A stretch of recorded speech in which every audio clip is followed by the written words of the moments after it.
कभी तारीख में तो ये भी नहीं हुआ है ना कि DGI आके एक सियासी जमात के लीडर का जवाब दे और उसके खिलाफ प्रेस कॉन्फ्रेंस कर ले।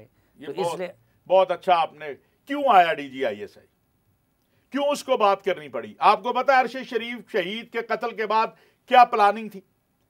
ये एक प्लान था कि फौज को, ISI को, फौज की क़यादत को इस केस के अंदर, और आप देखें सोशल मीडिया के ऊपर आप देखें और फिर इनकी बातें सुने।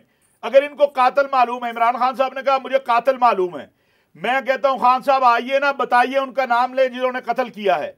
आप इदारों के उन अफसरान को जिनके बारे में आपका तस्वुर ये है कि वो आपकी रियाया, आपकी रखेल नहीं बनेंगे, आप उनके नाम ले लेके उनको क्या क्या इल्काबात दे रहे हैं। क्या आजम स्वाति साहब कुरान पे हलफ दे सकते हैं कि उन पर तशद्दुद जो है वो जनरल फैसल ने और ब्रिगेडियर फहीम ने किया है? क्या मजाक बनाया हुआ? FIA वाले आके कह रहे हैं कि हमने पकड़ा, हमने इन्वेस्टिगेशन की। आप इसका मतलब है जो आपके कल मेरे खिलाफ कोई सिपाही होगा, मैं उसके खिलाफ, मुझे ये लगता है कि वो दिन आने वाला है जब कांस्टेबलों के ये नाम लेंगे, ये सिपाहियों के नाम लेंगे, DSPओं के नाम लेंगे। खुदा का खौफ करें। और आपकी उससे कौन खुश हो रहा है? अगर हिंदुस्तान मेरी किसी बात से खुश होता है तो इसका मतलब यह है कि मैं पाकिस्तान के मफाद की बात नहीं कर रहा हूं। गुज़श्ता 72 घंटों से हिंदुस्तानी मीडिया जो कुछ कर रहा है ये नहीं नजर आ रहा। लेकिन हमने तो ये देखा है कि पिछले 3-4 साल में, बल्कि 5 साल में, मीडिया वालों के बारे में, मंजूर पश्तीन के बारे में, बाकियों के बारे में, उनको एक मामूली अफसर उनके 4-5 वज़रा को जो कुछ कहता था वो आके तोती की तरह बोलने लग जाते थे। तो अगर अब इमरान खान साहब इस एक्सट्रीम तक जा रहे हैं तो उनके साथ इदारों की तरफ से कुछ ज्यादती हुई होगी, वरना उनसे तो बड़ा ताबेदार कोई नहीं था। हुई उनके साथ? क्या इदारे जो हैं वो फिर पकड़ के लोगों को जो है उनकी एतमाद नाकाम बनाते?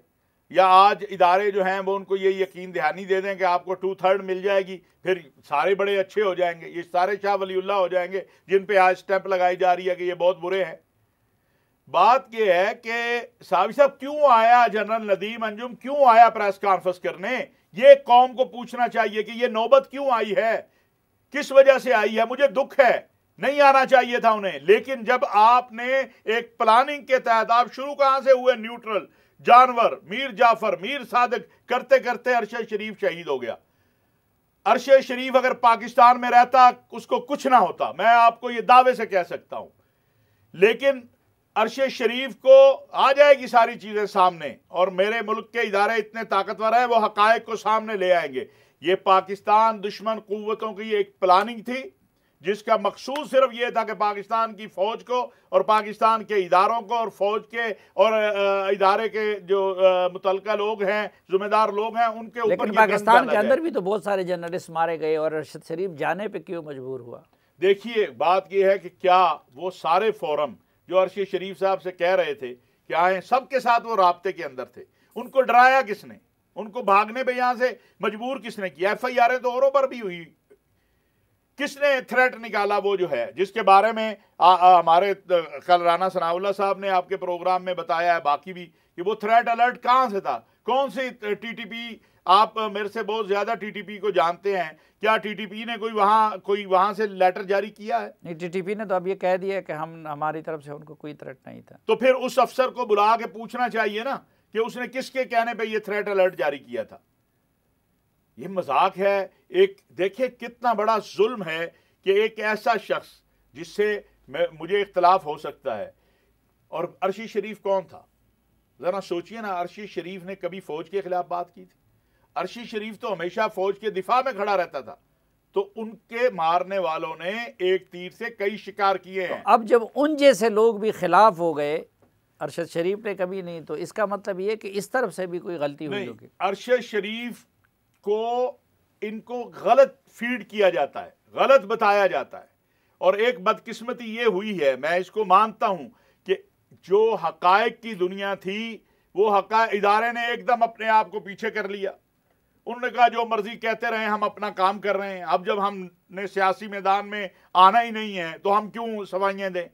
ये नहीं होना चाहिए। बताना चाहिए था कि क्या वजूहात थी जो हम पीछे हटे, क्यों हमें पीछे। एक तरफ मुतालबा करते हैं कि जी फौज का सियासत में कोई अमल दखल ना हो। अब वो सियासत से बाहर निकले हैं तो अब कहते हैं पकड़ के हमें ला के दोबारा बिठाओ। ये क्या अब वो कहते हैं हमने नहीं किसी को बिठाना, अवाम जिसको बिठाएगी आ जाए। और फिर ये जत्थों से आप मुझे बताएं जी, आज चले आप खान साहब के जत्थे से इलेक्शन करा दें, कल मौलाना फजलुर रहमान का जत्था आएगा, फिर क्या करेंगे आप? परसों मुस्लिम लीग नून आएगी, तरसों बिलावल साहब आएंगे, तो फिर ये पार्लियामेंट जो ये है इसको खत्म करें। नहीं, वो मुस्लिम लीग नून वाले और वो इस तरह तो डंडे गोली खाने वाले नहीं है ना। कौन गोली खाएगा, कौन डंडे खाएगा यार?